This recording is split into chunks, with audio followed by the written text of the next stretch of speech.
Na mtazamaji, karibu tena kwenye majira ya EBN Saamoja. Jina langu ni Emmanuel Mara. Karibu kwa taarifa ambazo tumekuandalia kwa kina na tendeti.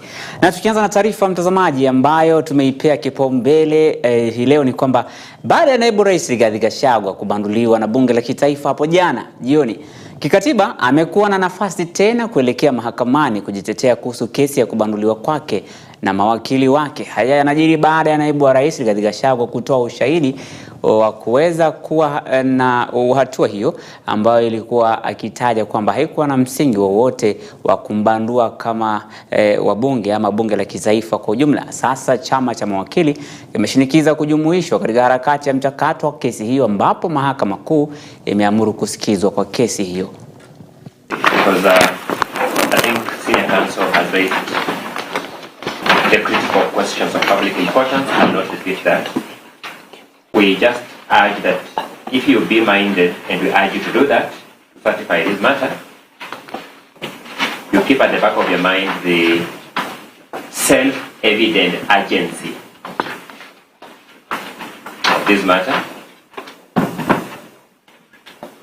and what I called earlier in the morning, the capacity of the adjudicatory capacity of this court being lost, because the subject matter says may disappear.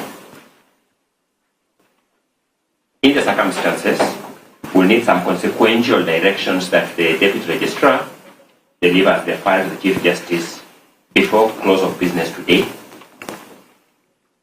for purposes of facilitating an expedited empanelment. My Lord, you are not able to interpret your smile, the good smile. You see now, I'm wondering, Mr. Ngoya says that we give directions to the DR to submit the file to the Chief Justice by close of business today. Yes. And I'm just talking about the self-evident. It's a suggestion that you're making now. I'm wondering. I've not even started to write a ruling, and he's already making a suggestion that we should forward the file to the Chief Justice by close of business today. Anyway, let's proceed. Let's proceed, Mr. Ngoya. I prefaced my submission by referring to the self-evident urgency of this matter, because, my Lord, you know that these courts have delivered extempore rulings in the past. And number two, I also alluded to the possibility of the subject matter disappearing because of the pace at which things are happening. Yes. As the basis for that proposal. So that if you gave that consequential direction for the petitioners, we shall be happy that there is a realistic chance of them having their day in court. That is all. Na mtazamaji, hatima ya naibu rais Gachagua sasa itajulikana wiki ijayo Alhamisi. Bunge la Seneti limeagiza vikao maalum kuandaliwa Jumatatu hadi Alhamisi kujadili hoja hiyo baada ya maseneta kutupilia mbali pendekezo la kuundwa kwa kamati ya maseneta 11 kushughulikia swala hilo. Spika wa bunge la Seneti Amason Kingi amewataka maseneta kuwa na umakini wakati wa zoezi hilo. Seneti sasa itakuwa na muda wa siku 2 kusikiza mashtaka 11 yaliyowasilishwa dhidi ya naibu rais Gachagua. Maseneta Samson Cherargei na Kwambua wamehoji kuwa muda huo hautoshi, licha Spika Kingi kusema kuwa Seneti itahakikisha kila upande umepata muda wa kutosha kujieleza. The motion having been deemed to be withdrawn pursuant to Standing Order 71, the proposal for a special committee is defeated. The Senate will therefore proceed with the investigation of the proposed removal from office by impeachment of His Excellency Rigathi Gachagua AGH, the Deputy President of the Republic of Kenya, in plenary. Honorable Senators, in line with the schedule of activities for an impeachment hearing in plenary, I hereby give the following directions. A. The clerk to issue invitations to appear to the Deputy President today, Wednesday the 9th of October 2024. B. The clerk to issue invitations to appear to the National Assembly today, Wednesday the 9th of October 2024. The parties to file their responses with the office of the clerk of the Senate by Monday the 14th of October 2024 by 5 p.m. D. The clerk to circulate documents received from the parties, including the plenary hearing program, to all honorable senators upon receipt on Monday, 14th of October 2024. and the Senate shall then investigate the matter in plenary on Wednesday the 16th and Thursday the 17th of October 2024. Na mtazamaji, kufuatia kuondolewa kwa Gachagua kwa awamu ya bunge la kitaifa, wakazi wengi kutoka maeneo mbalimbali walizungumza na vyombo vya habari wakitaka seneti kumwokoa naibu rais Rigathi Gachagua wakati hoja hiyo itakapowasilishwa katika bunge hilo. Mwenyekiti wa South Rift Mau Trust Daniel Kamau alisema kuwa naibu wa rais aliweza kuwa na kuomba msamaha kwa Wakenya wote, na ili akikariri kwamba yeye ni binadamu pia na udhaifu wake. Kamau alikashifu bunge la kitaifa kwa kumrejesha nyumbani Gachagua, akidai kuwa hawakuzingatia upande wake kabla ya kutoa hata hivyo uamuzi huo dhidi yake. Deputy wetu alikuwa anajiongea. Surely Sunday ali apologize. Na according to the Bible, yeyote yule atakaye omba msamaha, Biblia inasema ya kwamba atasamehewa. Nataka kusema ya kwamba mambo ya Gachagua vile ameimpichiwa, mimi sijafurahia juu hawajafanya vizuri juu walianza vizuri na Ruto. Wangeacha waendelee na kazi mpaka wamalize hata hiyo miaka 5 ndio wananchi waamue kama ataenda nyumbani ama haendi. Ile kwa Senate wamrudishe, wasimimpeach. Maoni yangu ni hiyo. Sijafurahia kwa Gachagua kutumwa nyumbani hata. So mimi naweza furahia kwa Senate tu msaidie tu arudi tu, mimi nitakuwa tu sawa. Sijafurahia MPs kumpeleka hata nyumbani hata. Mimi naweza tu furahia Gachagua akiwa tu vice president kama kawaida. Naona mimi Gachagua ako tu sawa kwa pande yake. We begin by saying that recognizing that Kenya is going through a difficult and challenging moment, we now share the following message with the residents of Nairobi County and the entire nation. Serve Nairobians, not just your pockets. Tumikia Nairobi sio mifuko zenu. We are gravely disappointed that despite reported collecting more than 1 billion shillings in revenue, Nairobi County is worse than it was before the current government took office. We appeal to all Kenyans to actively increase the pressure in demanding for good governance and accountability from all political leaders. On our part, we have committed to resume the commitment to deny politicians access to pulpits in our places of worship. May God bless the Nairobi County and the entire nation now and always.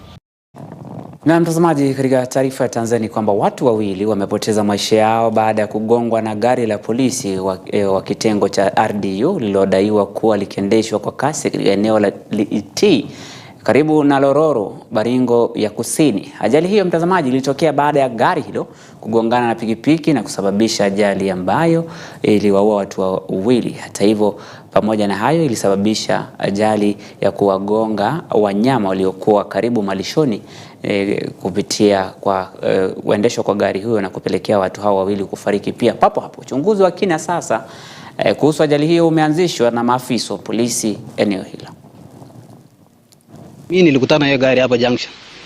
Nikaona kweli inakimbia sana, nikashangaa what's going on. But unfortunately nilipofika hapa hivi nikakuta pikipiki kwa chini, watu washa tayari kwa chini. Tukauliza tukaambiwa ni hiyo gari ya askari tu bado. Hao askari wamekuwa walefi kabisa. Sasa wanaamuka na ngopa yao naendesha gari bila nataka. Sasa kwa maoni yangu tumeonelea hii ni dhuluma, wanadhulumu wananchi. Hata kama wanatuchunga kule mkutani, lakini waendesha gari polepole. Magari ya RDU na hii polisi ambaye inakuwa mkutani ama Rabalama pande hii ni magari ambayo inaenda kasi sana, na ni magari ambayo imesababisha hasara kubwa kwa community. Wanaua mbuzi, wanaua ng'ombe kwa barabara, sasa imefika kiwango kuua binadamu. Kuna wakati walikuwa wameua watu wawili 2018, hizo magari tu. Kuna hatua tulichukua, lakini hiyo kesi ilipotezwa. So Kenya tunasema tunataka haki kwa hii familia mbili. Kwanza tunataka hiyo dereva pamoja na hiyo gari iwekwe kwa police station. Hiyo dereva ashikwe, gari iende kwa police station, tukitafuta ile mwili mwingine uliwekwa wapi. Ya pili, Tunataka kuona kwamba hii watu ambaye wameuliwa, serikali ambaye inahusika pamoja na hiyo RDU wagaramie hii hasara ambayo. Na mtazamaji, wahudumu wa kliniki ama maafisa wa kliniki walifanya maandamano hii leo katika afisi za Wizara ya Afya na Mamlaka ya Afya ya Jamii wakitaka kulipwa malimbikizo yao ya mishahara ya miezi 7. Maafisa wa kliniki jijini Nairobi wamegoma wakitaja kutolipwa mishahara inayodaiwa na wafanyikazi waliohitimu mafunzo kwa muda wa miezi 7. Wakiwa wamebeba mabango nje ya afisi ya Mamlaka ya Afya ya Kijamii SHA jijini Nairobi, madaktari hao walisema kuwa walitoa huduma kwa miezi kadhaa bila malipo. Hata hivyo, waliongeza kuwa walistahili kutendewa kwa utu kwa kupata haki zao kwa huduma zinazotolewa za afya ya jamii. Mwezi wa Machi, waziri aliyeondoka, Waziri Nakumicha, aliweza akawaleta hapa kwa Wizara ya Afya na akaweza kuwatuma na akawapatia kandarasi akiwatuma kule kwa mahospitali wakafanye kazi. Katika zile kandarasi zilisema ya kwamba walifaa kulipwa 35,000 kwa kila mwezi. Lakini tangu mwezi wa Machi hadi wa leo, huu ni mwezi wa 7, hawajai lipwa na wamekuwa na shida nyingi sana. Tumeweza kwenda mahospitalini, tumeweza kuketi na wao na kuona yale mandhari ambayo wanafanyia kazi, mahali wanakaa. Wengi wao wanakula vyakula pamoja na wagonjwa, sio kwa hiari yao, kwa sababu hawezi wakapata chao. Wengine wanalala mahospitalini, sio kwa sababu wanapenda kufanya kazi usiku, lakini kwa sababu walifungiwa manyumba, hawana hata hela ya kulipa kodi. Despite the hard economic times, this is making it difficult for us to facilitate ourselves to and from working areas. It is making it difficult for us to make basic needs for ourselves, so that at least as we come to attend to patients, daktari needs also to be full or to have been satisfied. This has really made it difficult for us, because we can't get food, we can't work well, we can't be in an environment, and this has really caused stigmatization to us. For 7 months we have worked without our pay, and we really expected the ministry to honor that. For sure it has been a habit. All the time when the clinical officers are posted, interns are posted, it has been a norm that they have to go for picketing and demos for them to be paid. How I wish that this marks the end of the same character or the same habit or the same pattern that has been there throughout the years. Na mtazamaji, kwingine kwa wauguzi kutoka kaunti ya Trans Nzoia sawia wameendeleza mgomo wao wakishinikiza malalamishi yao kwa serikali ya kaunti hiyo kuhakikisha kuwa matakwa yao yameshughulikiwa ipasavyo kama ilivyotiwa saini mkataba wa maelewano. Hatua hii italemaza shughuli za utoaji wa huduma za afya kaunti hiyo baada ya wao kutoafikiana na serikali hiyo, sasa wakiitaka serikali ya kaunti ya Trans Nzoia kufanyia makubaliano yao kazi, wakisema wamechoka kudanganywa. Wamekataa kutimiza ahadi ambayo walitupea kama wauguzi wa Trans Nzoia.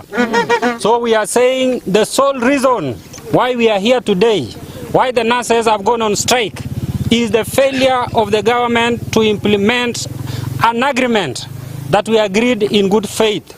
So we are saying tumechoka na uongo. Tunasema we are tired of deceit. Dishonest is not part of us. Na tunasema hivi, County Public Service Board wako tayari kufanya kazi, lakini kuna mabarua inaandikwa na County Secretary ambaye anazuia. Tunamwambia andike barua nyingine aweze ku-uplift ili tuweze kupata promotion zetu. Bila promotion haturudi kazi. Bila promotion haturudi kazi. Bila kuajiri watu wengine haturudi kazi. We are fighting for quality service delivery in Trans Nzoia. And for us to provide quality service in Trans Nzoia, we must have adequate, competent and well-trained nurses in Trans Nzoia. Currently, we are less than half of the numbers that are required. Natembea. Kama uandiki wa uguzi, atudanganyi kufanya witchcraft kwa mahospitali. Kwa sababu what is happening right now is witchcraft. We cannot have one nurse caring 70 clients and you want quality. Wakati wa mama wanakufa, watoto wanakufa, you summon healthcare workers explain why. The reason is simple. You are responsible. Yes. Ujaandika wauguzi wa kutosha. Kwa hivyo tunasema kama amuandiki wauguzi, sisi aturudi kazi.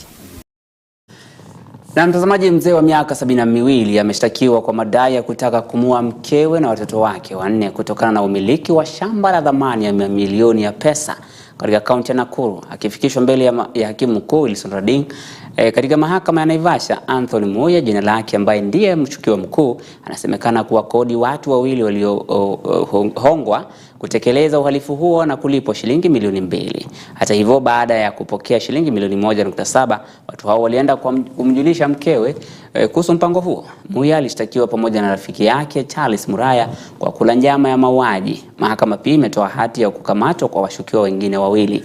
Kesi hiyo itasikizwa tarehe 14 Oktoba mwaka huu.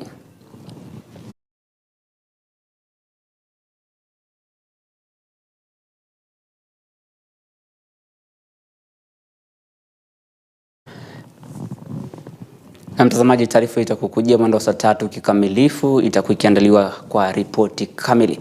Na tukisonga mbele, kikosi cha usalama wa mkoa wa Pwani kimechukua hatua kuleta utulivu katika kaunti ndogo ya Bangale na kaunti ndogo ya Tana kaskazini huko Tana River kufuatia mgogoro baina ya jamii ambayo imesababisha vifo vya watu 8. Hata hivyo, mkuu wa mkoa wa Pwani Roda Onyancha alisema kuwa maafisa usalama wametumwa katika kituo hicho. Hata hivyo, maeneo ambayo yenye matatizo na kukesha saa nzima ili kuweka usalama. Alisema kuwa chanzo cha mzozo huo ni kutoelewana kidogo katika eneo la maji huko Anole, ambapo jamii moja ilishtumu nyingine kwa kuwazuia kupata maji. Alitoa wito kwa wazee kushirikiana na maafisa usalama ili kusaidia katika kuondoa bunduki ambazo ni haramu dhidi ya mizozo hiyo. Kwa hivyo ni jambo ambalo lilifanyika kwa haraka sana, tukaweza kupoteza watu wengi, na sio jambo ambalo ni nzuri sana. Communities ambazo zimeishi pamoja miaka hii yote. Kwa hivyo security officers waliweza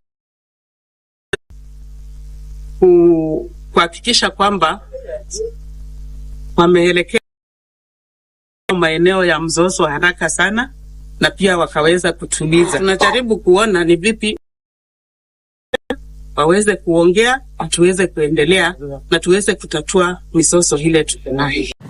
Na mtazamaji, takriban wanawake 500 huko Kajiado Kusini wamenufaika kutokana na mpango wa mafunzo bila malipo unaotolewa na shirika lisilo la kiserikali katika kaunti hiyo kwa lengo la kuwawezesha wanawake katika maeneo yenye ukame zaidi. Mabadiliko na lishe katika jitihada za kukabiliana na utapiamlo ulioenea miongoni mwa watoto katika eneo hilo na ili kuendeleza maisha yao kama kawaida.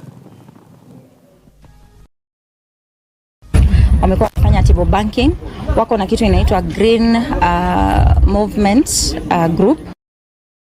Mia hiyo kujifunza mambo ya climate smart agriculture. Wametusaidia wamama, wametufundisha jinsi ya kukopa na kujisaidia kusomesha watoto na pia kununua chakula.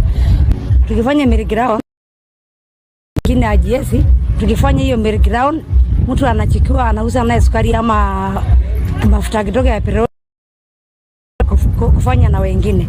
Na kama sasa mimi mtoto wangu akifukuzwa shuleni, naingia kikundi na endelea kusoma na lipa. Na kwingineko, serikali imetoa wito kwa waajiri kuwatangaza wafanyikazi wao ama kupeana majina yao chini ya mamlaka ya afya jamii ili kuwafanya wastahili kunufaika na mpango huo wa SHA. Kulingana na katibu mkuu wa idara ya jimbo la huduma za matibabu Hari Kimtai, wafanyikazi hao ambao hawajatangazwa hawataweza kupata huduma hata ikiwa wamejiandikisha rasmi. So if the employer has not sent details of the employee confirming that they are paid up or they are members who 75% and shall be remitted to social health authority, the system will definitely, it was causing pain on the employees themselves. It was a case of laxity, and they have acknowledged that indeed we told them it was published in a dailies that everybody was to know. The private sector has already complied. It was surprising that they had not complied. And we've said, and that this social health authority benefits, they will cover the entire aid. Is that an enhancement? Is that more than NHIF or is less than NHIF?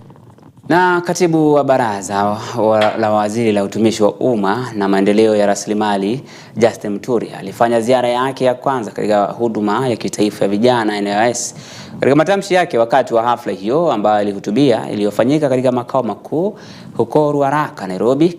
Hata hivyo, waziri huyo pia aliapa kuimarisha ufanisi wa huduma na uwezeshaji wa vijana. Pia alibainisha maono ya Rais William Ruto ya kuifanya NYS kujitegemea ili kuunga mkono kikamilifu ajenda ya vijana. Efficiency, prudence, and hard work as well as timely and above and beyond expectations of the citizens of our beloved country. I recognize that sometimes that the service faced significant challenges, including weak systems, uncertainty, and damaged public image. I'm happy, as the chairman has just sentenced NSCG, that all that is now behind us. So no matter the challenges that we have in the country, we must ensure that what we have set ourselves to do as the National Youth Service is achieved and delivered for the benefit of our great mission. Private by His Excellency the President will enable the service to significantly reduce the staffing challenges that have been experienced in the recent past. These challenges notwithstanding, therefore, it is my undertaking to you to ensure that the National Service has the budgetary support, other resources and assistance and government goodwill required for you to deliver what you envision, as well as the hopes and aspirations of our young people and the nation at large. Additionally, the service has been called upon to support the resolution of the Nairobi River Basin as part of the Climate Works Initiative. I strongly encourage the management to diligently implement these activities as they are essential not only for the environmental sustainability of our country, but also for securing a healthier and more resilient future.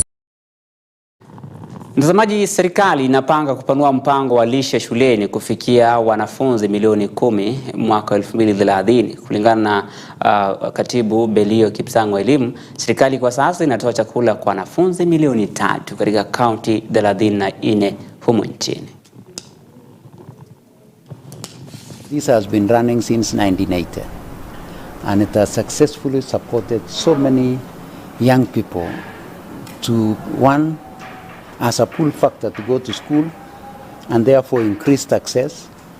2 is retention, and 3 is that it's been possible for these children to concentrate in their learning given that they have had a meal. More so, it has also affected so much the culture, because usually the first person to be pulled out of the class when we have food insecurity is our culture, because they'll be going out there supporting their households in looking for food. We are now moving from the traditional ways in which we prepare this food into climate smart ways in which we cook. Today, if you go to Nairobi School, we have a steam cooking system which we are running away from firewood. We have one in Kwale. We have quite a number of schools now that are moving away from biomass, focus more on what we call homegrown school meals program, where we aggregate food from the farmers into a central place and then buy this particular food for the farmer. So it will be both an economic empowerment to the local communities. Na mtazamaji, chama cha wanasheria humu nchini kimewaweka polisi, baadhi ya maafisa wa polisi na watu binafsi katika notisi wanaokiuka sheria kwa kushambulia na kuhujumu uhuru na haki za waandamanaji wasio na hatia maarufu Gen Z wakati wa maandamano ya mswada wa fedha mwaka 2024. na kuonya kwamba watakabiliwa kisheria na nguvu kamili ya sheria. Rais wa chama hicho Faith Odhiambo akizungumza katika bunge la wananchi mjini Mombasa alitoa wito kwa watu wote ambao ni vijana wa Gen Z ambao walijeruhiwa wakati wa maandamano ya mswada wa fedha wa mwaka 2024. Hata hivyo akitoa tahadhari kwa wanaokiuka sheria. Ultimate motive is to not only educate the citizens upon their rights so that they know the do's and don'ts, so that they don't land themselves into trouble when they're exercising their constitutional rights, because there is a difference with exercising your rights and inciting violence. And secondly is to also collate information on those who may have been injured during the protest, as well as carry out civic education as part of our mandate under the Law Society of Kenya. We hope that those who have been injured can also report those cases so that we can have matters that we file with regards to compensation of the victims that were injured, particularly those with gunshot wounds, that we can follow up on their matters and ensure that they get justice. In our society, we must also abide by the rule of law. No one is above the law, and I think the courts have been able to uphold that, even with regards to the highest holder of the National Police Service, the IG, and also the acting IG. And so we have put them on notice that if we're able to find you, we'll ensure that we hold you accountable. We are still also pushing with the Bipendo case. And so all matters that the police have abused their powers, they have violated the law and the Constitution of Kenya, will continue to hold them accountable.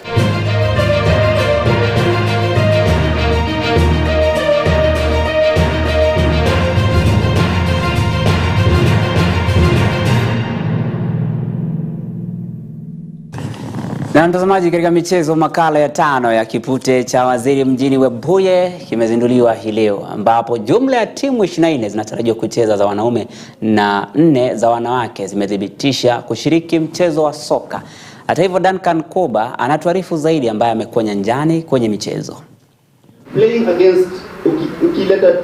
Akizungumza mjini Webuye mapema leo, Salim Waziri ambaye ni muasisi wa kipute hiki anasema kuwa makala ya mwaka huu imepata msisimko na zaidi ya timu 24 zimetoa ithibati ya kushiriki. Waziri ameongeza kuwa mashindano haya yataanza mapema ili kupa muda timu zitakazoshiriki. Aidha, vikundi vya vijana vitapokea mtaji wa biashara 3000 na pia kupitia Waziri Super Cup mwaka huu, vile nilikuwa nimesema hapo awali, tutakuwa tuna boost small businesses, na pia tutakuwa tunaanzisha biashara ndogo ndogo kwa kupatiana small amounts ambayo itawasaidia hapo baadaye. Alafu pia Waziri Super Cup imehakikisha kwamba vijana wako engaged all throughout the festive season, which is December. But mwaka huu pia kwa mara ya kwanza tournament inaenda kuanza mwezi wa 10 hadi tarehe 10, which is tomorrow on Thursday, mpaka tarehe 31 Disemba, wakati ambapo finali itakuwa inapigwa katika uwanja wa Panpepa Ilala Stadium. Aidha, Omar Waziri amerejelea kauli yake Salim, akidokeza kuwa wanao mpango wa kuwasaidia wale wasiojiweza katika jamii na vijana walio na talanta na wanayo ndoto ya kuendeleza masomo kupitia wakfu wa waziri. Yeah. So me and my family and my brothers and everyone, we sat down and we decided with the help of our big brother and the founder, tushikane tuendeleze mali betu aliachia. Kwa kuongezea hiyo, tuko na mpango, maana niko na madada zangu hapa kando yangu, tuna mpango probably huu mwaka kuanzisha kitu inaitwa Waziri Foundation ya kusaidia watoto wasichana wakae shuleni, kusaidia kununua sanitary towels and all that, na kusaidia pia watoto. So many kids, they go to school without shoes, without books, without uniform. Girls, unajua mwana mtoto msichana ndio hata kama umempa pedi, lakini hiyo uniform yake amevaa imetoboka, how do you expect her to come to school? Makocha walioshiriki uzinduzi huo wanasema kuwa mchezo huu utasaidia kupunguza visa vya utovu wa nidhamu katika jamii, haswa wakati wa likizo, na kupunguza mimba za utotoni.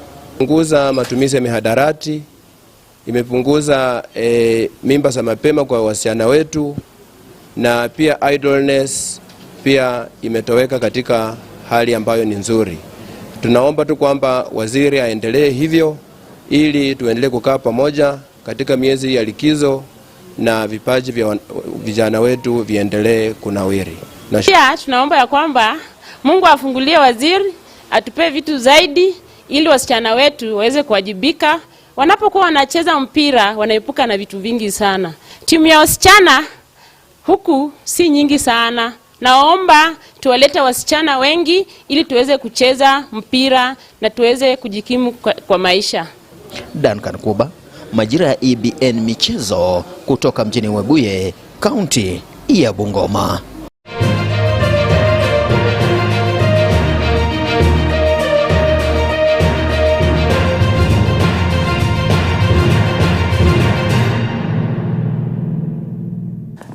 Naam, shukran sana Duncan Koba kwa ripoti hilo ambalo umetuandalia. Tayari kombe la waziri limeanza huko Webuye ambapo ni wiki hii ambayo imeanza. Mtazamaji, kufikia sasa ni hapo tunatia kikomo. Mwendo wa saa 3 utarejelewa na mengi zaidi mtazamaji. Usiende mbali. Jina langu ni Emmanuel Mara na kutakia usiku mwema, tupatane hapo kesho panapo majaliwa ya Mwenyezi Mungu.